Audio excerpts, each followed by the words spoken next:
चलिए दोस्तों, एक बार अगेन आपका फिर से स्वागत है कनावत अकेडमी के यूट्यूब चैनल पर।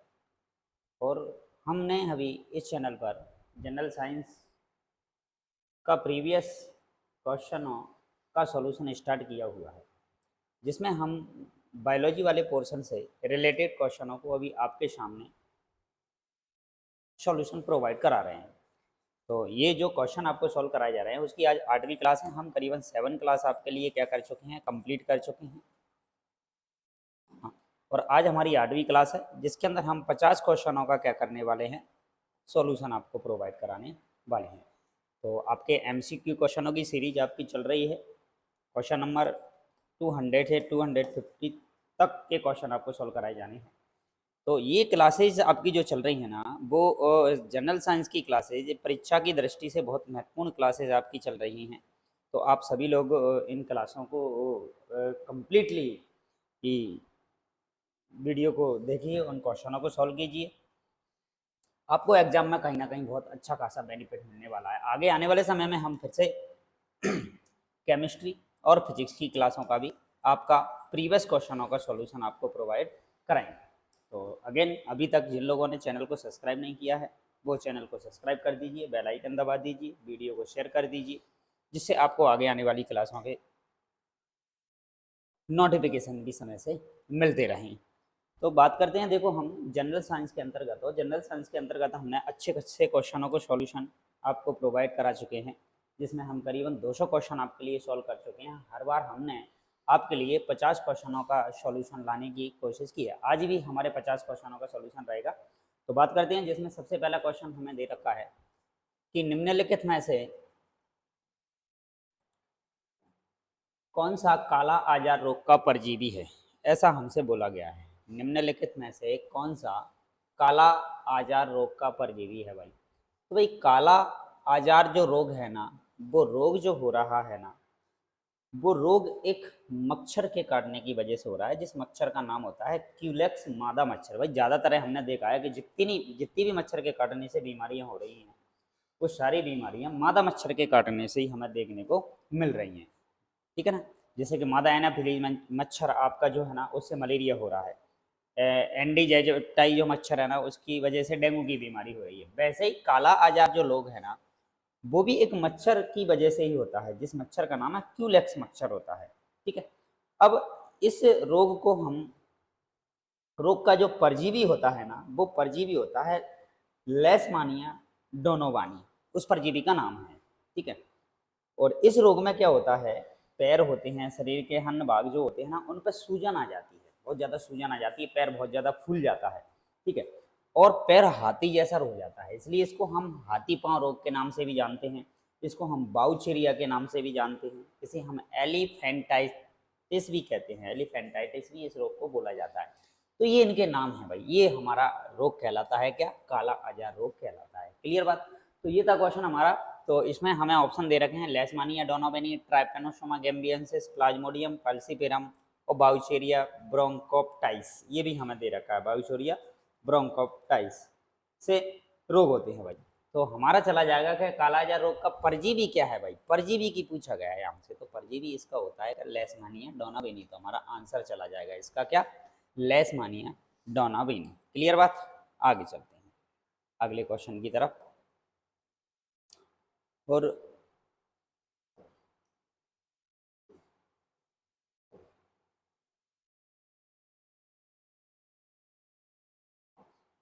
अगला क्वेश्चन है हमारा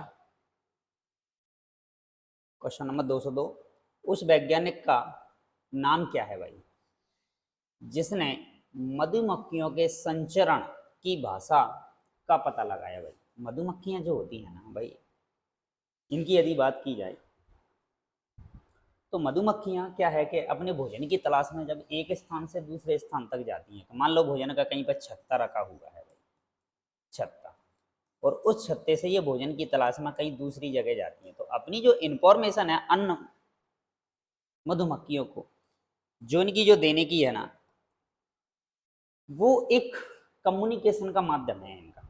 और उस कम्युनिकेशन के माध्यम से ये मधुमक्खियाँ दूसरी मधुमक्खी को अपनी इंफॉर्मेशन पहुंचाती है कि भोजन कितनी दूर है किस दिशा में भोजन मिलेगा हमें, ये सारी जानकारी देने के लिए वो क्या करती हैं भाई, एक नृत्य करती हैं, एक डांस करती हैं भाई, नृत्य करती हैं। वो मधुमक्खियों से संबंधित घटना है हमारी भाई, ठीक है। तो इस बात का पता लगाने वाले जो हमारे वैज्ञानिक थे ना, वो सबसे पहले वैज्ञानिक थे जिनका नाम है Karl von Frisch. Karl von Frisch, B number का आंसर हमारा हो जाएगा। इस बात को आपको याद रखना है, क्लियर बात। और मधुमक्खियां जो मकरंद पेड़ों के फूलों से जो ग्रहण करती हैं, उससे हमारा क्या उत्पाद होता है भाई, शहद का क्या होता है, निर्माण होता है। तो शहद जो बनाया जाता है ना, वो ऐसा नहीं है कि मधुमक्खियों के द्वारा बनाया जा रहा हो। शहद हमारा जो उत्पाद है ना, वो जंतु उत्पाद नहीं है, शहद पादप उत्पाद है भाई हमारा। इस बात को आपको याद रखना है। कई बार क्वेश्चन हमसे पूछा गया है कि भाई शहद किसका उत्पाद है। मधुमक्खियां तो सिर्फ फूलों से मकरंद के रूप में उन कणों को, एक एक कणों को अपने छत्ते में इकट्ठा करने का काम करती है। बाद बाकी का शहद जो बन रहा है ना, वो पेड़ पौधों के अंदर बनना है, फूलों के अंदर बनना है, उनके रस को निकाल कर वहां से लेकर आती है। तो इस तरीके से काय का निर्माण होता है भाई, हमारे इस सेल का, शहद का निर्माण होता है। तो इस बात का पता लगाने वाले, मधुमक्खियों के संचरण की जो भाषा का पता लगाने वाले जो वैज्ञानिक थे ना, उनका नाम आपको याद रखना है, जिनका नाम है कार्ल बॉर्नफिश। क्लियर बात। चलते हैं अगले क्वेश्चन की तरफ। ठीक, क्वेश्चन नंबर 103, वो सॉरी 203। 203 में क्वेश्चन में पूछा है हमसे कि खरगोश तथा मनुष्य में सबसे छोटी हड्डी कौन सी है। भाई मनुष्य की भी हड्डियों की बात करें और खरगोश की भी हड्डियों की बात करें, तो भाई हमने पढ़ा है भाई कि मनुष्य के अंदर जो हड्डियों की संख्या होती है ना, मानव के अंदर,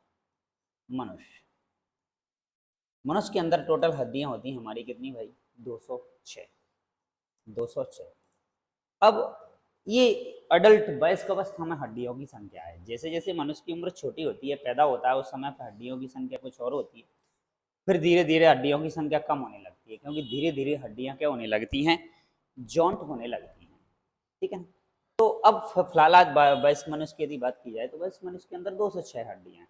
अब उन हड्डियों में से हमसे पूछा गया है कि मनुष्य के अंदर सबसे छोटी हड्डी कौन सी होती है। तो भाई मनुष्य के अंदर जो सबसे छोटी हड्डी होती है ना, वो कान के अंदर पाई जाती है।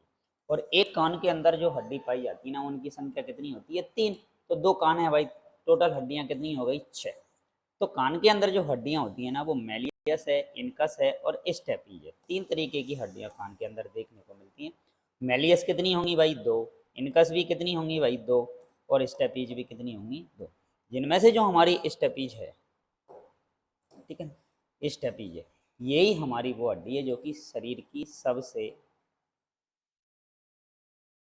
सबसे छोटी होती है भाई। ये बात आपको याद रखना है। तो कान के अंदर पाई जाने वाली जो स्टेपीज जो हड्डी है ना, वो क्या होती है, सबसे छोटी हड्डी होती है। चाहे वो खरगोश की बात करें हम उसमें, चाहे हम उसमें मनुष्य की बात करें। तो आंसर हमारा हो जाएगा इसका क्या, डी। क्लियर। आगा अगला क्वेश्चन। अगले क्वेश्चन में पूछा है हमसे स्मरण शक्ति की हानि किसके नष्ट हो जाने से होती है। भाई मेमोरी पावर की यदि हम बात करें, हमारी जो ब्रेन की मेमोरी पावर जो है ना, उसकी यदि बात की जाए, तो इस मेमोरी पावर की कुछ हानि हो जाती है भाई। ऐसा ब्रेन के अंदर वो कौन सा भाग है, तो इसका मतलब वो जिस भाग के नष्ट हो जाने से हमारी मेमोरी क्या हो जाती है, लॉस हो जाती है, याददाश्त भूल जाते हैं। तो ऐसा वाला जो भाग है ना हमारे शरीर का, वो कौन सा है, ये बात हमें याद रखना है भाई। तो ये जो भाग है ना, ब्रेन के अलग अलग भाग होते हैं, इनमें से हमारा जो सेरिब्रम वाला भाग है, सेरिब्रम, ये जो भाग है ना, यदि ये कहीं से डैमेज हो जाए तो हम याददाश्त भूल जाते हैं, हमें पिछला क्या हुआ था, हमारे साथ क्या थे, हम कौन थे, ये सब भूल जाते हैं। तो याद रखना है, ब्रेन के अलग अलग पार्ट होते हैं, जैसे सेरिब्रम है, सेरिबेलम भी है, और भी हैं बहुत सारे पार्टों के नाम, मेडुला, मैंडिबुलर तंत्रिका जी नहीं है। तो सेरिब्रम जो है ना, वो ब्रेन का एक पार्ट है जो कि हमारा संबंधित होता है कैसे भाई, याददाश्त से, स्मरण शक्ति से हमारा संबंधित होता है। यदि ये डैमेज कहीं से हो जाए तो हमें मेमोरी लॉस हो जाता है। तो याद रखना है सभी लोगों को, आंसर 204 का क्या हो जाएगा, ए। क्लियर। अगला क्वेश्चन 205। और 205 में हमें जो क्वेश्चन दे रखा है ना, वो जेनेटिक्स से दे रखा है। और जेनेटिक्स पर स्टडी करने वाले जो हमारे फेमस वैज्ञानिक थे ना, वो थे कौन, ग्रेगर जॉन मेंडल। तो मेंडल भाई साहब ने हमारी इस जेनेटिक पर क्या किया था भाई, स्टडी की थी। और उन्होंने ही इस जेनेटिक्स यानी बोले तो आनुवंशिकी के बारे में हमें डिटेल जानकारी उपलब्ध कराई थी। तो मेंडल जो वैज्ञानिक है ना, उन्होंने मटर के पौधे पर एक्सपेरिमेंट किए थे। इस बात को सभी को याद रखना है भाई, मटर, ठीक है, मटर के पौधे पर अपने एक्सपेरिमेंट किए थे भाई, मटर का पौधा, मटर के पौधे पर एक्सपेरिमेंट किए। और मटर के पौधे पर एक्सपेरिमेंट करने के बाद इन्होंने आनुवंशिकी के कितने नियम दिए थे भाई? सभी लोगों को याद होगा, 3 नियम इन्होंने दिए थे। आनुवंशिकी के 3 नियमों का इन्होंने प्रतिपादन किया था। वो कौन कौन से थे, उनके नाम सुन लो।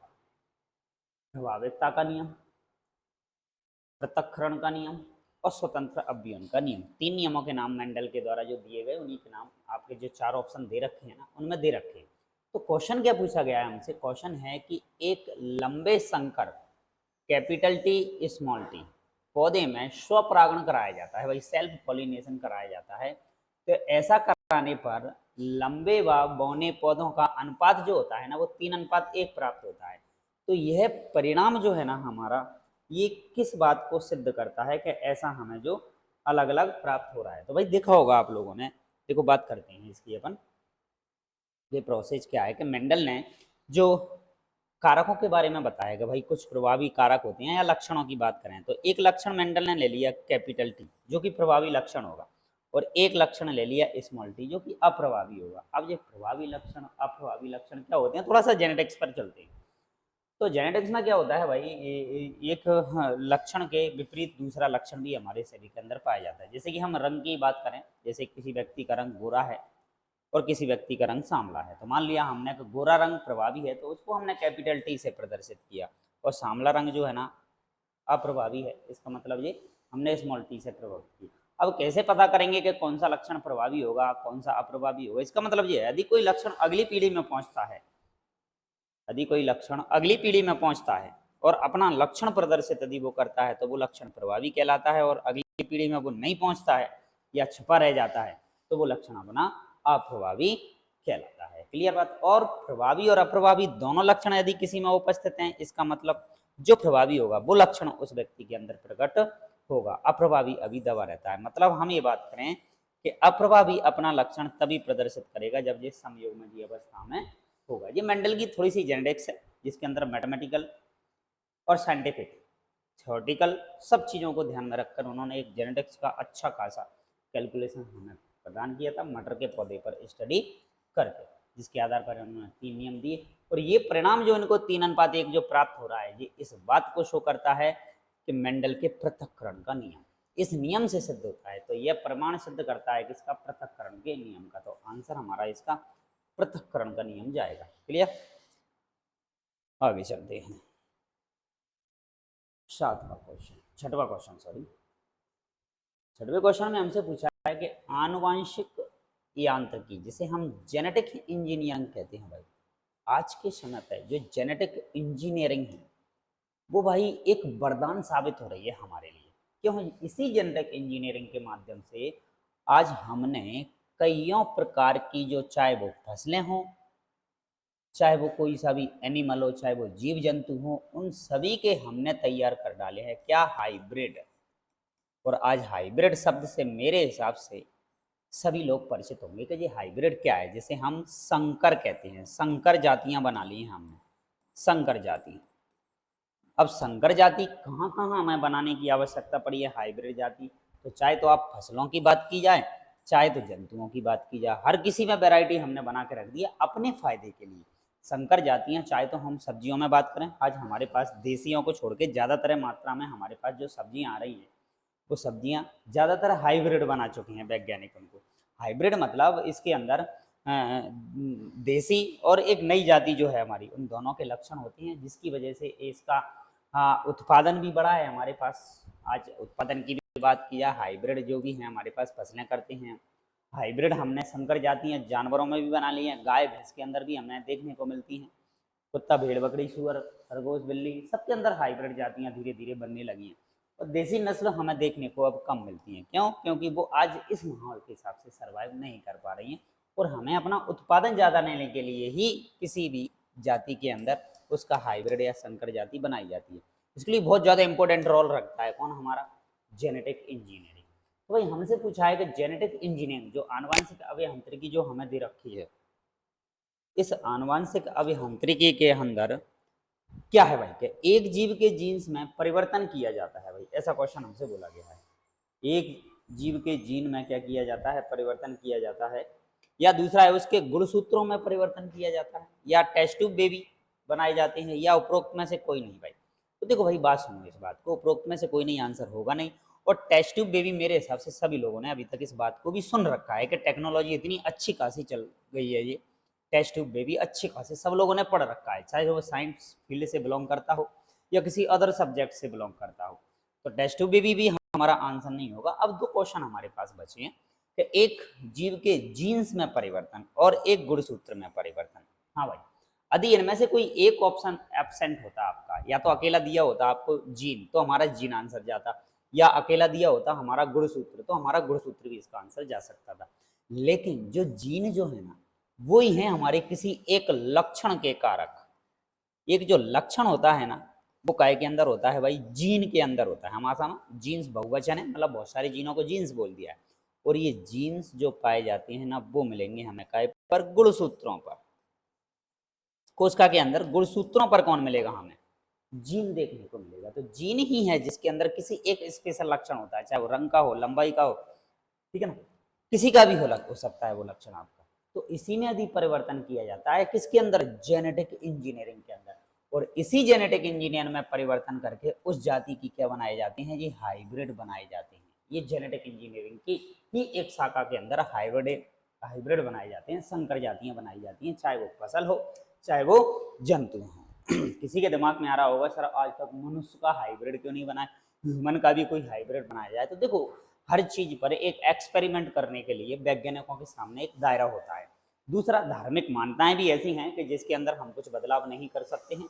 वैज्ञानिकों का मानना है हाइब्रिड हर किसी जाति में, चाहे वो मनुष्य क्यों ना हो, हर किसी का हाइब्रिड बनाए संकर जाति बनाई जा सकती है।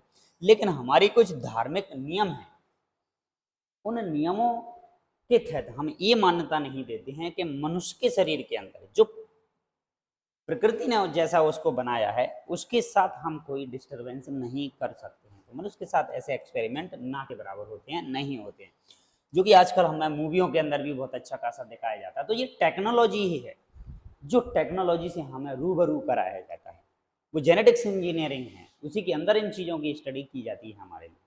तो वो जीन्स थे भाई हमारे के जेनेटिक इंजीनियरिंग, जिसे हम आनुवंशिक अभियांत्रिकी कहते हैं, उसके अंदर हम एक जीव के जीन्स में परिवर्तन कर देते हैं और उस जीन में यदि परिवर्तन हो गया तो उस जीन का जो काम है वो काम पूरा उसका क्या हो जाता है, बदल जाता है। अब इस जेनेटिक इंजीनियरिंग से हमने जीन बदल दिया। अब मान लो किसी को शरीर में कैंसर बनाने वाला कोई जीन है, अब उस कैंसर वाले जीन को ही हटा दो, उसकी जगह पे कोई अच्छा वाला जीन डाल दो, तो उसके शरीर के अंदर से पूरी तरीके से कैंसर क्या हो जाएगा भाई, खत्म। तो ये हैं इनके फायदे, लेकिन नुकसान भी बहुत हैं, फायदे भी बहुत हैं। साइंस टेक्नोलॉजी यही कहती है कि यदि इनका हम सावधानी पूर्वक यदि उपयोग करते हैं तो हमें इनके फायदे ज़्यादा होते हैं, नुकसान को देख के ध्यान में ना रखा जाए तो इस तरीके से हम जेनेटिक इंजीनियरिंग की क्या करते हैं, बात करते हैं। और इस जेनेटिक इंजीनियरिंग के माध्यम से आज हमने बहुत सारे जीव जंतुओं में, पेड़ पौधों के अंदर कई तरीके के हाइब्रिड जातियां बना रखी हैं। तो आंसर हमारा इसका हो जाएगा कि एक जीव के जीन में परिवर्तन किया जा सकता है। क्लियर। अगला क्वेश्चन, अगला क्वेश्चन हमें दे रखा है 207, जिसमें हमसे पूछा है कि जंपिंग जीन्स को अब कहा जाता है भाई। बॉडी के अंदर बहुत से प्रकार के जीन हैं, जिन जीनों का शरीर के अंदर अलग अलग क्या है भाई, काम है भाई। अलग अलग जीन शरीर के अंदर क्या करते हैं भाई, अलग अलग काम करते हैं भाई। जैसे कि एक हमें जंपिंग जीन दे रखा है। अब इस जंपिंग जीन को हम अलग नाम से जानते हैं, जिसके खोज करने वाले वैज्ञानिक भी हैं हमारे पास, ठीक है। तो जैसे हम बात करें, इसका जो नाम पड़ गया है ना, वो पड़ गया है, इनका नाम अब क्या, ट्रांसपोशंस कहा जाता है इनको, ट्रांसपोशन। ये ऑप्शन हमें दे रखा है, आंसर तो हमारा ये हो जाएगा। अब इनकी जो खोज करने वाले जो वैज्ञानिक है ना, वो बारबेरा मीकलेंटन, बारबेरा, याद रखना है भाई, बारबेरा मीकलेंटन, क्लिंटन, इन वैज्ञानिकों का आपको इनका नाम याद रखना है। तो जंपिंग जीन को अब किस जीन के नाम से जाना जाता है भाई, ट्रांसपोशंस के नाम से जाना जाता है। तो आंसर हमारा इसका क्या हो जाएगा, डी। अगले क्वेश्चन की तरफ बढ़ते हैं। अगला क्वेश्चन 208 हमें दे रखा है कि आनुवंशिक लक्षण जनक के संतान में किसके द्वारा जाते हैं भाई। आनुवंशिक जो लक्षण होते हैं वो जनक की संतान में किसके द्वारा जाते हैं भाई। भाई जनक मतलब जो माता पिता है हमारे, जो माता पिता, जो है उनके लक्षण उनकी काय में पहुंचते हैं भाई, संतान के अंदर पहुंचते हैं भाई, इतना सभी को मालूम है, ठीक है ना। अब जो लक्षण जो पहुंचते हैं ना वो माता पिता से उनकी संतानों के अंदर, वो लक्षण किस माध्यम से उनकी शरीर के अंदर पहुंचते हैं भाई, ऐसा क्या है, तो भाई जस्ट अभी पढ़ चुके हैं, इसका जवाब होगा हमारा क्या, जीन। जीन के द्वारा ये लक्षण एक पीढ़ी से दूसरी, ये हमारी फर्स्ट पीढ़ी हो गई और ये हमारी सेकंड पीढ़ी हो गई भाई, सेकंड जनरेशन, फर्स्ट जनरेशन, ठीक है। आगे भी रहेंगे तो इनके इनकी संतान के अंदर लक्षण पहुंचेंगे, ये कहलाता है लक्षणों का एक पीढ़ी से दूसरी पीढ़ी में जाना ही कहलाता है आनुवंशिक जेनेटिक्स। इसी बात के बारे में किसने बताया था भाई, हमारे मेंडल भाई साहब ने बताया था। तो इसका आंसर 8 का क्या हो जाएगा, 208 का हमारा क्या, जी। क्लियर, आगे बढ़ते हैं अगले क्वेश्चन। अगला क्वेश्चन है कि जीव वैज्ञानिक 5 जून का दिन किस लिए मनाते हैं भाई, 5 जून का दिन भाई सभी लोगों को याद होगा भाई, सब लोग अपना अपना जवाब देख सकते हैं कि 5 जून के दिन कौन सा डे मनाया जाता है भाई, तो सभी का जवाब होगा बिल्कुल सही बात है भाई, दीजिए सभी लोग जवाब। 5 जून का दिन किस लिए मनाया जाता है भाई, तो उस दिन मनाया जाता है विश्व पर्यावरण दिवस, तो भाई हमारा आंसर क्या हो जाएगा इसका, विश्व पर्यावरण दिवस। क्लियर, अगला क्वेश्चन। अगले क्वेश्चन में 210 में पूछा है कि जलीय वातावरण में सूक्ष्म जंतु और सूक्ष्म पादपों को सम्मिलित रूप से हम कहते हैं। मान लो कोई जीव जंतु है जल के अंदर, हम समुद्र, जल का मतलब हम समुद्र के अंदर के जीव जंतुओं की बात करते हैं, समुद्र के अंदर हम उन जीव जंतुओं की बात करते हैं जो बहुत सूक्ष्म है।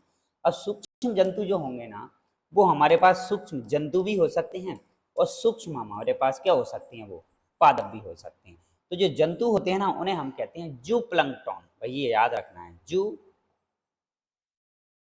प्लवक, हिंदी में प्लंक्टन, और पादप प्लवक, इनको हम बोलते हैं पादप प्लवक, सॉरी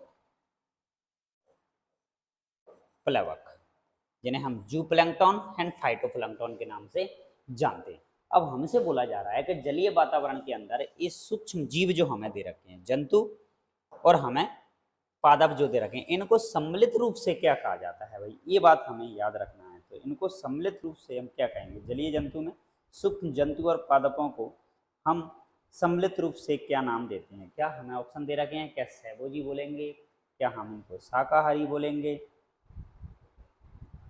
क्या हम इनको फौना और फ्लोरा बोलेंगे, क्या प्लवक बोलेंगे भाई, प्लवक। तो देखो यहाँ प्लैंकटन है भाई, इसको पादप प्लवक नहीं है, प्लैंकटन, प्लवक, प्लवक मतलब वो जंतु प्लवक भी हो सकता है और वो आपका पादप प्लवक भी हो सकता है। यदि वो पादप प्लवक होगा तो उसको फाइटोप्लैंक्टन कहेंगे और जंतु प्लवक होगा तो उसको जू प्लैंक्टन कहेंगे भाई, ये बात आपको याद रखना है, जू प्लैंक्टन, और पादप होगा तो उसको हम कहेंगे फाइटो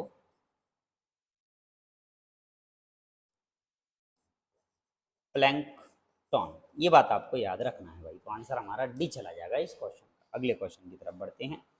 अगला क्वेश्चन हमें दे रखा है कि मौन घाटी, जिसे हम साइलेंट वैली कहते हैं, जहां पादप और जंतुओं की दुर्लभ जातियां पाई जाती हैं, साइलेंट वैली के अंदर। अब साइलेंट वैली इसका नाम इसलिए पड़ा है क्योंकि यहाँ पर रात के समय किसी भी प्रकार की किसी जीव जंतु की आवाज़ नहीं आती है, क्योंकि वहाँ पर कोई रात को झींगुर वगैरह ऐसी जातियाँ नहीं पाई जाती हैं, इसलिए ऐसा उसको साइलेंट वैली कहा जाता है। दुर्लभ जातियाँ पाई जाती हैं। तो ये जगह किस जगह पे हमें देखने को मिलेगी, तो ये हमें मिलती है भाई केरल वाले क्षेत्र में। तो याद रखना है साइलेंट वैली हमें कहाँ देखने को मिलेगी भाई, केरल, केरल वाले क्षेत्र में साइलेंट वैली आपकी पाई जाती है। यहाँ पर किसी भी प्रकार की जीव जंतु की आवाज़ नहीं आती है और वहाँ पर बहुत ही दुर्लभ जाति हमें देखने को मिलती हैं। आवाज़ ना आने के पीछे वजह यही है कि वहाँ पर झिंगुर जो प्रजाति होती है आपकी वो नहीं पाई जाती है। क्वेश्चन नंबर 212, और 212 की बात करते हैं। भारत का राष्ट्रीय पुष्प कौन सा है भाई, ये सभी को याद होगा भाई। भारत का राष्ट्रीय पुष्प कौन सा है भाई, बिल्कुल जवाब दोगे आप। क्वेश्चन हम कहते हैं क्या, कमल, तो हमारा जवाब हो जाएगा क्या, कमल। अगले क्वेश्चन की तरफ बढ़ते हैं। अगला क्वेश्चन दे रखा है, रेशों की फसल जो भारत में सबसे अधिक क्षेत्र में होती है वो रेशा कौन सा है भाई, रेशा, वो कौन सा रेशा है भाई, तो जिसकी सबसे ज़्यादा फसल भारत में होती है। तो रेशे की फसल जो है ना वो भारत में कपास सबसे अधिक क्षेत्र में बोई जाती है और यह पौधा काली मिट्टी के अंदर होता है, ठीक है ना। और कपास जो प्राप्त होता है ना वो काय से प्राप्त होता है, बीज से। तो रेशों में सबसे ज़्यादा कपास की जो फसल की जाती है वो भारत में सबसे ज़्यादा क्षेत्र में होती है, और ये काली मिट्टी में सबसे ज़्यादा होता है। कपास की फसल के लिए काली मिट्टी सर्वोत्तम होती है भाई। सबसे अच्छी उत्पादकता कपास की किस मिट्टी में होती है भाई? काली मिट्टी में। और जो कपास है अपना, उसके बीज से प्राप्त होता है भाई, ये बात भी आपको याद रखना है, ठीक है।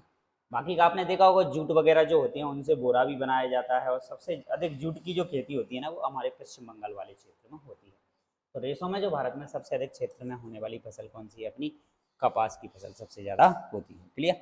अगला क्वेश्चन, भारत में हॉकी स्टिक, हॉकी की जो डंडी होती है ना, वो किसकी बनाई जाती है? सभी लोगों को मेरे हिसाब से शायद याद होना चाहिए क्वेश्चन का जवाब, कि भारत में हॉकी स्टिक जो होती है ना, वो किसकी बनी होती है? तो वो मोरस अलवा से मिलकर बनी होती है भाई। ऑप्शन में दे रखा है बी नंबर पे, मोरस अलवा भाई। बहुत इंपॉर्टेंट क्वेश्चन आपका, याद रखना है सभी लोगों को, मोरस अलवा से मिलकर बनी होती है। क्लियर बात? अगला क्वेश्चन, अगला क्वेश्चन है क्रिकेट के बल्ले किस लकड़ी के बने होते हैं भाई? ये बात भी आपको याद रखना। हॉकी स्टिक तो हमें याद हो गया कि हॉकी स्टिक जो बना होता है वो मोरस मोरस अलवा से मिलकर बना होता है। तो क्रिकेट का जो बल्ला होता है ना, वो किससे मिलकर बना होता है, जिसे हम बैट कहते हैं, और उसका नाम क्या है भाई? तो उसको बोलते हैं हम सेलेक्स परपुरिया भाई, उससे मिलकर बना होता है, जिसे हम टीक का पौधा भी कहते हैं। बॉटनिकल नाम इसकी यदि बात करें, टेक्टोना ग्रैंडिस होता है इसका भाई, टेक्टोना ग्रैंडिस होता है। ऑप्शन में शायद हमें दे रखा है, हाँ, टेक्टोना ग्रैंडिस बिल्कुल हमें दे रखा है ऑप्शन में। किस लकड़ी से बनते हैं भाई? क्रिकेट का बल्ला सेलेक्स परपुरिया से बनता है, उसका बॉटनिकल नेम क्या होता है भाई? टेक्टोना ग्रैंडिस होता है। तो हमें याद रखना है भाई कौन से पौधे से बनता है, वैज्ञानिक नाम हमसे नहीं पूछा है, तो हमारा जवाब इसका चला जाएगा क्या? सेलेक्स परपुरिया, बी वाला। थोड़ी सॉरी ऑप्शन ऊपर नीचे हो गए हैं आपके, याद रखना है। ये बी नंबर पे था, ठीक है, चलो जो भी है। ये ए है, ये ऑप्शन आपका बी है, और ये सी है, और ये ऑप्शन आपका डी है। यहाँ आपको मिल जाएगा जवाब सेलेक्स परपुरिया। क्लियर? अगला क्वेश्चन, अगला क्वेश्चन है बीसीजी, जिसे हम बी सी जी, अक्सर आपने देखा होगा बीसीजी का टीका लगता है, डीपीटी का टीका लगता है, पोलियो का लगता है, खसरा मीजल्स का भी लगता है, बहुत सारे टीके 5 साल की उम्र तक बच्चों को लगाए जाते हैं। अब 5 साल क्या है, एक समय हमारा ऐसा है कि किसी भी अवस्था में शरीर के अंदर टीका लगाया जा सकता है, जैसे कि कोविड-19 का टीका किसी भी उम्र में, किसी भी अवस्था में ये टीका लगाए जा सकते हैं। लेकिन अभी तक हम समझते थे कि टीके की उम्र जो लगने की होती है ना, वो सबसे बेस्ट उम्र जो होती है ना, वो होती है हमारी कौन सी वाली? 5 साल की अवस्था। इसी के अंदर ही हम टीकों के शरीर के अंदर लगवाते हैं, वैक्सीनेशन किया जाता है। तो इसका मतलब क्या होता है भाई? बीसीजी का मतलब हमें याद रखना है, जिसे हम बोलते हैं भाई कि बैसिलस कैलमेटी ग्यूमेरिन, बैसिलस कैलमेटी ग्यूमेरिन, ऐसा ऑप्शन देख लेते हैं, बैसिलस कैलमेटी ग्यूरेन, ए नंबर का भी हमारा जवाब हो जाएगा। क्लियर? आगे बढ़ते हैं अगले क्वेश्चन की तरफ, जिसमें हमसे बोला है कि फसलों का हेर फेर किस लिए आवश्यक है? अक्सर आपने देखा होगा फसल चक्रण करते हैं हम भाई, फसल चक्रण, इसका मतलब ये होता है किसान एक ही खेत के अंदर एक ही प्रकार की फसल को बार बार नहीं करता है, वो उस खेत के अंदर फसलों को बदल बदल कर करता है भाई। इससे क्या होता है भाई? इसी को कहते हैं क्या? फसल चक्रण, जिसको हेर फेर कर, इस बार हमने कोई और फसल की, अगली बार फिर कोई दूसरी करेंगे, अगली बार फिर कोई सी दूसरी फसल उसके अंदर करेंगे। इससे क्या होता है भाई? इससे मिट्टी की जो है ना उर्वरता, वो बढ़ती है भाई, उर्वरता बढ़ती है भाई, उर्वरता बढ़ेगी, जिससे उत्पादकता भी हमें अच्छी खासी मिलेगी उसके अंदर। तो ये ऑप्शन हम देख लेते हैं कि कौन सा ऑप्शन हमें दे रखा है। तो मिट्टी की उर्वरता बढ़ाने के लिए तो डी ऑप्शन हमें दे रखा है, तो आंसर हमारा डी हो जाएगा। क्लियर? अगला क्वेश्चन, अगला क्वेश्चन है शीतकाल में सर्दियों में तुषार, अक्सर आपने सुना होगा, जिसको हम एक नाम से और जानते हैं पाला, का वितरण कहाँ पाया जाता है? शीतकाल में अक्सर हमने देखा होगा कि फसलें हमारी इससे बर्बाद हो जाती हैं, जिसे हम तुषार भी कहते हैं, या अक्सर में हम इसको पाला भी बोल देते हैं भाई। ये दो बात हमें दे रखी है, जिसकी वजह से फसलें क्या हो जाती हैं, हमारी बर्बाद हो जाती हैं। इसके पीछे वजह क्या है भाई? इसके पीछे वजह ये है कि शीतकाल में तुषार पाले का वितरण ऊतकों में निर्जलीकरण कर देता है भाई, निर्जलीकरण भाई, पानी को बाहर निकाल देता है, डिहाइड्रेशन कर देता है, पानी उस पौधे की कोशिकाओं को नहीं मिल पाता है, पौधे की क्या हो जाती है भाई? मृत्यु हो जाती है। तो ऑप्शन नंबर हमारा चला जाएगा कम तापमान पर ऊतकों में निर्जलीकरण, बी नंबर का ऑप्शन हमारा क्लियर हो जाएगा। क्लियर? अगला क्वेश्चन, अगला क्वेश्चन 19 है, डीएनए का कृत्रिम संश्लेषण सर्वप्रथम किसने किया था भाई? डीएनए का कृत्रिम संश्लेषण भाई सबसे पहले किस वैज्ञानिक ने किया था भाई, ये हमसे क्वेश्चन में पूछा गया है। तो ये बात आपको याद हो, डीएनए का कृत्रिम जो संश्लेषण है ना, वो करने वाले जो वैज्ञानिक थे ना, वो हमारे थे कौन? कोर्नबर्ग। इनका नाम याद रखना है, कॉर्नबर्ग। ये सी नंबर का हमारा आंसर तो इसका हो जाएगा क्लियर।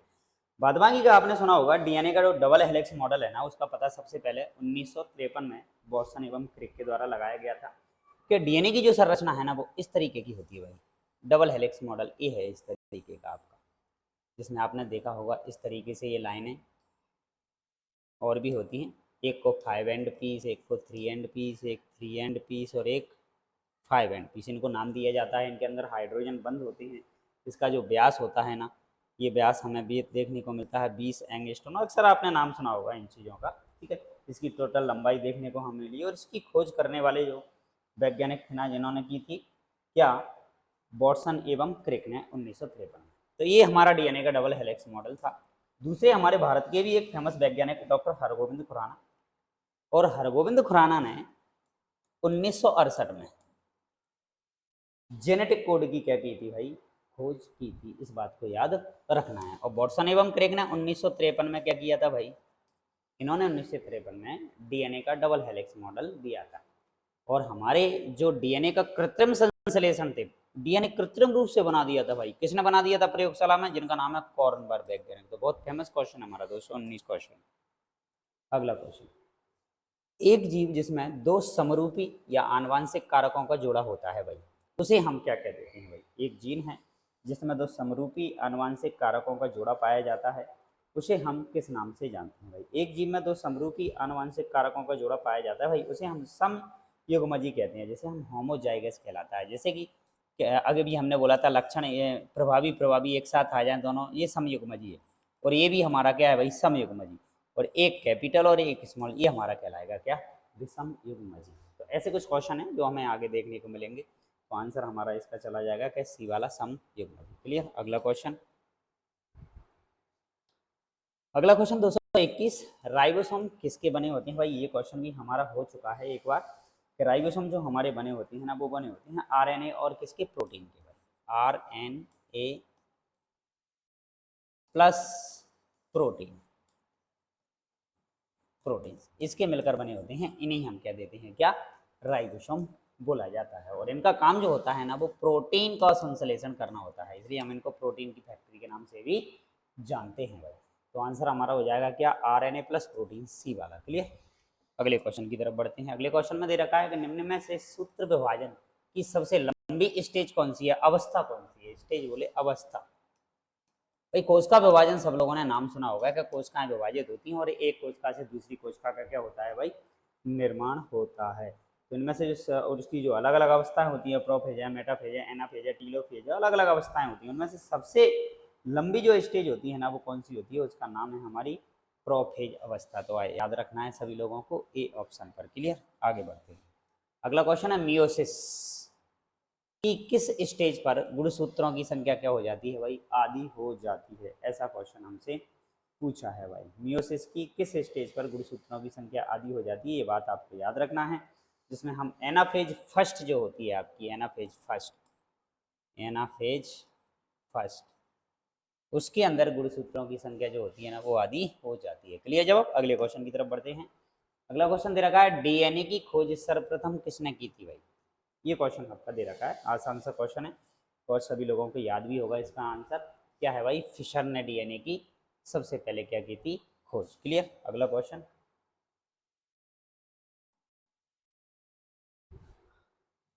अगला क्वेश्चन हमारी क्या? क्रोमोसोम्स किसके बने होते हैं भाई? ये बात आपको याद रखना है भाई। क्रोमोसोम्स, क्रोमोसोम्स मतलब गुणसूत्र हमारे जो हैं, उनकी बात की जा रही है।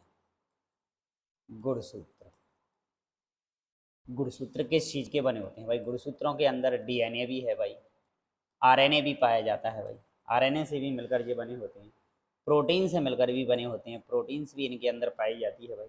ठीक है। अब प्रोटीन में भी दो तरीके की प्रोटीन इनके अंदर देखने को मिलती है हमें। एक स्टोन प्रोटीन भी देखने को मिलती है और एक नॉन स्टोन प्रोटीन भी देखने को मिलती है। तो हमें इनके अंदर डीएनए भी है, ये भी बना होगा, आरएनए भी है, प्रोटीन भी है, उपरोक्त सभी के द्वारा इनका क्या होता है? निर्माण होता है। क्लियर बात। अगला क्वेश्चन कि जीन्स किसके बने होते हैं भाई? जीन्स हमारे होते हैं ना, वो किसके बने होते हैं? इसका जवाब हमें देना है भाई। तो याद रखना है भाई सभी लोगों को, जीन्स जो होते हैं ना वो पॉलीन्यूक्लियोटाइड से मिलकर बने होते हैं भाई, याद रखना है सभी को, पॉलीन्यूक्लियोटाइड से मिलकर क्या बनी होती हैं, जीन्स। और ये पॉलीन्यूक्लियोटाइड न्यूक्लियोटाइड बहुलक जो है ना वो कहानी हमारी बहुत अच्छी खासी लंबी दे रखी है, ठीक है। अगला क्वेश्चन, कोशिका जो शब्द है ना वो किसके द्वारा दिया गया था भाई, सब लोगों को याद होगा कोशिका की जो खोज है ना वो 1683 में ल्यूवेनहॉक के द्वारा की गई थी। क्लियर बात, ये बात आपको याद रखना है। और कोशिका सिद्धांत जो दिया गया था ना स्लीडेनियम स्वान के द्वारा 1829, 39 और 38 के आसपास दिया गया था, हाँ 38-39 में दिया गया था। लेकिन हमसे पूछा है कि कोशिका शब्द किसके द्वारा दिया गया था भाई, ये याद रखना है आपको, रॉबर्ट हुक के द्वारा दिया गया था। आंसर हमारा रॉबर्ट हुक हो जाएगा। क्लियर। अगला क्वेश्चन जिसमें पूछा गया क्लोरोफिल किस में पाया जाता है भाई, क्लोरोफिल वो है जो पेड़ पौधों को कैसा रंग प्रदान करता है भाई, हरा रंग प्रदान करता है। और क्लोरोफिल हरा रंग जो हमें प्रदान करता है भाई, वो हरा रंग प्रदान करने के लिए हमें कहाँ मिलेगा भाई, पत्तियों में।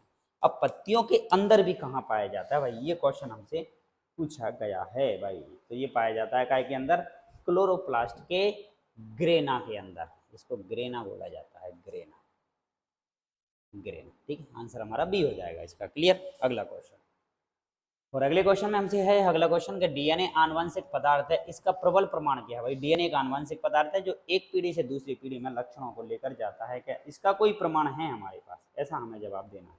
और इसका प्रमाण देने के लिए 4 ऑप्शन हमें दे रखे हैं, क्या क्रोमोसोम्स में डीएनए होता है, क्या बैक्टीरिया में ट्रांसफॉर्मेशन प्रयोग होता है, केंद्रक में डीएनए की उपस्थिति होती है, या कोशिका द्रव में डीएनए की क्या होती है, उपस्थिति, ये बात हमें बताना है। तो इसके लिए डीएनए आनुवंशिक पदार्थ है, इसके लिए है हमारे पास बी ऑप्शन, बैक्टीरिया में ट्रांसफॉर्मेशन प्रयोग, ये वाला जवाब हमारा इसका जाएगा। तो डीएनए आनुवंशिक पदार्थ है, इसका प्रबल प्रमाण बैक्टीरिया में ट्रांसफॉर्मर प्रयोग से हमें देखने को मिलता है। क्लियर। अगला क्वेश्चन, अगले क्वेश्चन में पूछा है कि लाइसोसोम को आत्महत्या की थैली कहा या थैला कहा जाता है क्यों भाई। देखो भाई लाइसोसोम जो है ना उसके अंदर बहुत से प्रकार के जल अपघटनीय एंजाइम पाए जाते हैं जिन्हें हम हाइड्रोलाइटिक एंजाइम कहते हैं। और ये जल अपघटनीय एंजाइम अपनी ही बॉडी के अंदर पाए जाने वाले पदार्थों का पाचन कर देती है, इसलिए हम इसे आत्महत्या की थैली भी बोलते हैं। जल अपघटनीय एंजाइम इसके अंदर पाए जाते हैं। क्लियर। अगला क्वेश्चन, अगला क्वेश्चन है हमारा का कोशिका का पावर हाउस, बड़ा आसान सा क्वेश्चन है कि कोशिका का पावर हाउस किसे कहा जाता है भाई, सभी लोगों को याद होगा कोशिका का पावर हाउस हम माइटोकॉन्ड्रिया को कहते हैं। और माइटोकॉन्ड्रिया की जो खोज करने वाले वो वैज्ञानिक थे ना उनको बोला जाता है क्लोकर ने किया था। लेकिन जो नाम दिया गया था ना माइटोकॉन्ड्रिया वो दिया गया था सी वेंडा के द्वारा।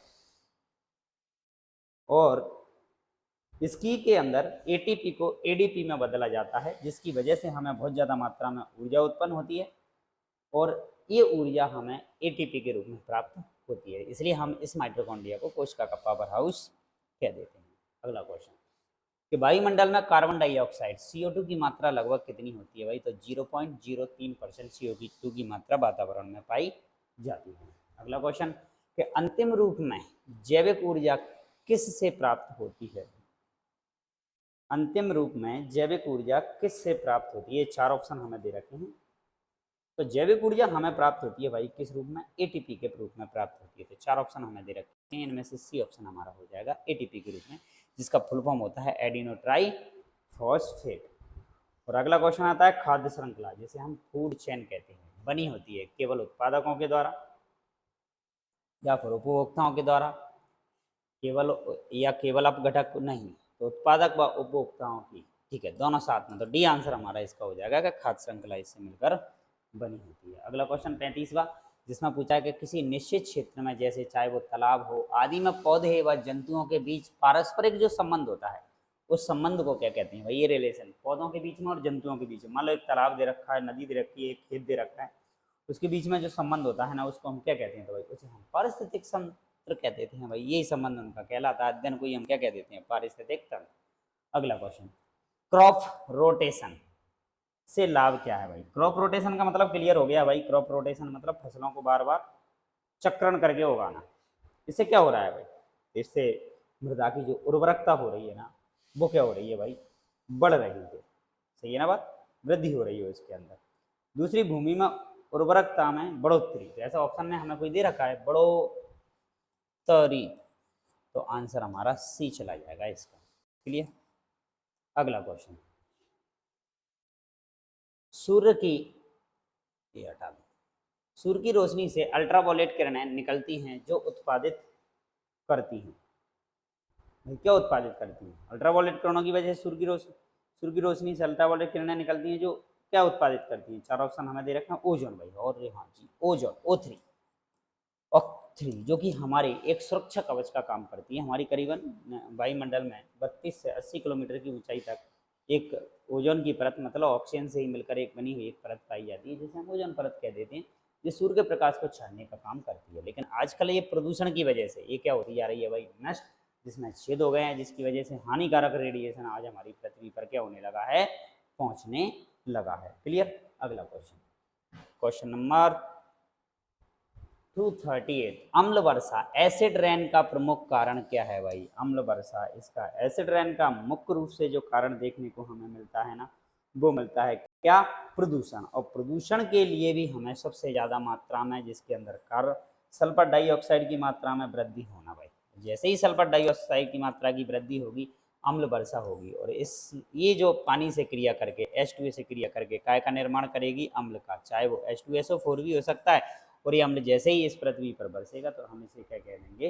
अम्ल वर्षा कह देंगे। तो चार ऑप्शन हमें दे रखे हैं, इनमें से वायु प्रदूषण द्वारा CO2 की मात्रा में वृद्धि, ये हमारा जवाब क्या हो जाएगा? क्लियर। अगला क्वेश्चन, अम्ल वर्षा का प्रमुख कारण अगला भी वही है, डबल बार मैच हो गया है क्वेश्चन। अगला क्वेश्चन चलते हैं। 39, भारत में मृदा अपरदन का सबसे गंभीर कारण क्या है? मृदा अपरदन का मतलब है कि भाई मिट्टी के कटाव को क्या करना है भाई? हमें रोकना है भाई। भारत में मृदा अपरदन का सबसे गंभीर कारण है वनों का कटाव भाई। जंगल कटने की वजह से मृदा अपरदन की समस्या हमें देखने को मिल रही है। मतलब भूमि का कटाव, मिट्टी बहकर जा रही है, हवा के द्वारा उड़ के जा रही है, पानी के द्वारा बह के जा रही है। ये यही है कि पेड़ों का क्या हो रहा है? कटाव। जंगलों का क्या हो रहा है? कटाव। जंगल काटे जा रहे हैं, इसकी वजह से मिट्टी नष्ट हो रही है, मिट्टी कटाव हो रहा है। ऐसा क्यों? क्योंकि पेड़ों की जो जड़ें होती हैं ना, वो मिट्टी को बांधे रखती हैं। बांधने से उनका कटाव क्या होता है भाई? कम होता है। तो आंसर हमारा जंगलों का कटाव, वन कटाव चला जाएगा। क्लियर। अगला क्वेश्चन, अगले क्वेश्चन में बोला है हमसे कि मृदा कण की सतह पर मजबूती से चिपकी पतली जल परत क्या कहलाती है भाई? इसका जवाब सभी लोगों को अच्छे से देना है। उसी को हम कह देते हैं क्या? बाहित जल, क्या आर्द्रता जल, क्या केशिकीय जल, या गुरुत्वीय जल? तो वो हमारा होगा भाई आर्द्रता जल। क्लियर। अगला क्वेश्चन, अगला क्वेश्चन है जल क्रांति, वाटर लॉगिंग कहाँ होती है भाई? जल क्रांति कहाँ होती है? तो जल क्रांति वहाँ होती है जहाँ मिट्टी कैसी होती है? क्ले सॉइल होती है हमारे पास, जिसे हम कहते हैं चिकनी मिट्टी भाई। चिकनी मिट्टी के अंदर हमें देखने को मिलती है क्या? जल क्रांति। क्लियर। अगला क्वेश्चन, अगले क्वेश्चन में हमसे पूछा है कि पादपों को मिट्टी से जो जल मिलता है वह कौन सा है? मतलब पेड़ पौधों को मिट्टी से जो जल प्राप्त होता है ना, वो कौन से प्रकार का जल है? ऐसा हमसे बोला है भाई। पादपों को मिट्टी से जो जल प्राप्त होता है ना, वो कौन सा है? क्या हम एक क्वेश्चन पीछे छोड़ चुके हैं? हाँ, एक क्वेश्चन गायब है आपका। 41 दे रखा है, 42 242 क्वेश्चन मिस है शायद। तो आगे देखते हैं, बढ़ते हैं। हाँ, 43 दे रखा है। तो बात करते हैं कि पादपों को मिट्टी से जो जल प्राप्त होता है ना, वो कौन सा जल होता है? तो ये बात आपको याद रखना है। उसे हम कोश का जल या कैपिलरी वाटर बोलते हैं। केश जल या केश का जल, कैपिलरी वाटर। क्लियर, याद रखना है भाई इसको आप। इसी जल को पेड़ पौधे क्या कर पाते हैं? अवशोषित बाद बाकी का पानी पेड़ पौधों को प्राप्त नहीं होता है। पादप जो चट्टानों की सतह पर उगते हैं, पेड़ पौधे जो चट्टानों पर उगते हैं, उनको किस नाम से जाना जाता है? तो वो कहलाते हैं हमारे लिथोफाइट्स। याद रखना है भाई इसको, लिथोफाइट्स कहते हैं। क्लियर। अगला बायोम है भाई। बायोम क्या है भाई? या बायोम एक बहुत बड़ा क्या है भाई? क्षेत्र है बायोम। ठीक है। तो 45 गोल है भाई। क्वेश्चन मिस है बेटा। ठीक है। 45 भी मिसिंग है भाई। 45 245 भी मिसिंग है क्वेश्चन। और 42 भी क्या था? मिस था। ठीक है। 246 अगला क्वेश्चन आता है। 246 246 में हमें दे रखा है कि बायोम है भाई। बायोम किसे कहते हैं? तो जीवों का वह समुदाय जो परस्पर प्रतिक्रिया करके करते हैं। ऐसा समुदाय, ऐसा बहुत बड़ी जातियों का एक समूह, बहुत सारी जीव जातियों का समूह जो आपस में कहीं ना कहीं एक दूसरे से संबंधित होता है ना, उसे हम क्या कह देते हैं? बायोम कह देते हैं। तो जीवों का समुदाय जो परस्पर प्रतिक्रिया करे, उसे हम क्या कह देते हैं भाई? बायोम कह देते हैं। क्लियर। अगले क्वेश्चन की तरफ बढ़ते हैं। अगला क्वेश्चन हमें दे रखा है कि पृथ्वी के सभी जीवित जीवों को क्या कहते हैं भाई, पृथ्वी पर पाए जाने वाले जितने भी सभी जीव हैं उनको किस नाम से जाना जाता है, जीवित जीवों को क्या कहते हैं भाई। तो 4 ऑप्शन दे रखे हैं हमें कि जीव मंडल है, वो समुदाय है हमारा, वो बायोम है, वो कैसे आवास है, तो उसे हम बोलते हैं बायोस्फीयर। जीवित जीवों को क्या कह देते हैं, बायोस्फीयर, जिसे हम जीव मंडल के नाम से जानते हैं। क्लियर। अगला क्वेश्चन है हमारा, ऊर्जा का पिरामिड होता है भाई। ये ऐसा क्वेश्चन हमसे पूछा गया भाई। अक्सर ऊर्जा का पिरामिड भी हम बनाते हैं और भी पिरामिड हम बनाते हैं। पिरामिड मतलब एक ट्रायंगल शेप की संरचना बनाई जाती है जिसमें ये शो किया जाता है कि किसकी संख्या ज़्यादा है, ऊर्जा का पिरामिड है, जैव भार का पिरामिड है, ऐसे बनाने को हमें देखने को मिलते हैं। क्लियर बात। तो ये बात आपको याद रखना है कि ऊर्जा का जो पिरामिड होता है ना वो सदैव सदैव कैसा बनता है भाई, सीधा बनता है। तो ए ऑप्शन हमारा इसका क्लियर हो जाएगा। क्लियर। अगला क्वेश्चन, मृदा अपरदन को रोका जा सकता है भाई, मृदा अपरदन को रोका जा सकता है। 4 ऑप्शन आपको दे रखे हैं भाई, जवाब दीजिए। वन रोपण से, क्या पौधे चरने से, भूमि को ढालू बनाकर, या भूमि की उर्वरकता बढ़ाकर। तो हमारा जवाब होगा कि मृदा अपरदन को हम रोक सकते हैं किसके द्वारा, वन रोपण के द्वारा, पेड़ लगाकर हम ऐसा कर सकते हैं। क्लियर। अगला क्वेश्चन है लास्ट क्वेश्चन आपका, जिसने हमसे पूछा है कि ग्रीन हाउस प्रभाव किस गैस के एकत्रित होने की वजह से होता है भाई। ये बात आपको याद रखना है भाई, ग्रीन हाउस प्रभाव। ग्रीन हाउस प्रभाव का मतलब ये है कि आज सूर्य से जो प्रकाश चल के आ रहा है कहाँ तक, पृथ्वी तक, उस प्रकाश का क्या हो रहा है कि भाई सूर्य के चारों तरफ एक परत बन जाती है। ये रही हमारी ये परत क्या कर रही है, सूर्य को के प्रकाश को अंदर तो आने दे रही है भाई, अंदर आने दे रही है भाई, लेकिन ये प्रकाश पृथ्वी से वापस टकराकर बाहर नहीं जा रहा है, वापस इसी में रह जाता है। इसकी वजह से पृथ्वी का तापमान क्या होता है भाई, तापमान बढ़ता है भाई। तापमान बढ़ेगा पृथ्वी का तो पृथ्वी पर पाए जाने वाले जो ग्लेशियर हैं, बर्फ हैं, वो क्या होंगी, पिघलेंगी। इसी को हम बोल देते हैं ग्लोबल वार्मिंग। तो ऐसा कौन सी गैसों की वजह से एकत्रित हो रहा है, तो ये है हमारी कार्बन डाइऑक्साइड CO2, यानी इन गैसों की वजह से ऐसा होता है। और भी गैसें हमारी अन्य गैसें जिसकी वजह से ऐसा होता है, तो फिलहाल हमें याद रखना है कि carbon dioxide green house effect के लिए बहुत इंपॉर्टेंट जिम्मेदार गैस है। तो ये थी आपकी आज की क्लास, जिसके अंदर हमने 50 क्वेश्चनों का सॉल्यूशन आपको प्रोवाइड कराया। ठीक है। तो जनरल साइंस से रिलेटेड हमने 50 क्वेश्चनों का सॉल्यूशन आपको दिया, जिसके अंदर में हमने पिछली क्लासों में या पिछले एग्जामों में आपसे जो क्वेश्चन आपसे पूछे गए हैं उन क्वेश्चनों का हमने एक स्टडी मटेरियल आपके सामने एक साथ पेश करने की, जिसका बेसिक सॉल्यूशन, कुछ कंसेप्ट जो बनते हैं आपके, थ्योरेटिकल मटेरियल आपके सामने रखा। तो आप इसी तरीके से क्लासों को कंटिन्यू रखिए, जिसमें हम बहुत सारी क्लासेज इसकी कंप्लीट कर चुके हैं और आज हम इस सीरीज़ के 250 क्वेश्चन कंप्लीट कर चुके हैं। आगे आने वाली क्लास के अंदर हम आपको आगे के 50 क्वेश्चन और प्रोवाइड कराएंगे। तो सभी लोग अगेन वीडियो को लाइक कर दीजिए, यदि इन्होंने लाइक नहीं किया है, शेयर नहीं किया है, शेयर कर दीजिए, चैनल को सब्सक्राइब कर दीजिए और बेल आइकन दबा दीजिए, जिससे कि सभी लोगों तक अपनी ये जो सीरीज जनरल साइंस की जो चल रही है वो सभी को क्या हो सके, प्राप्त हो सके। क्लियर। तो मिलते हैं सबसे अगली क्लास में, जब तक के लिए मैं बंटी सिंह रावत आपका बहुत बहुत धन्यवाद।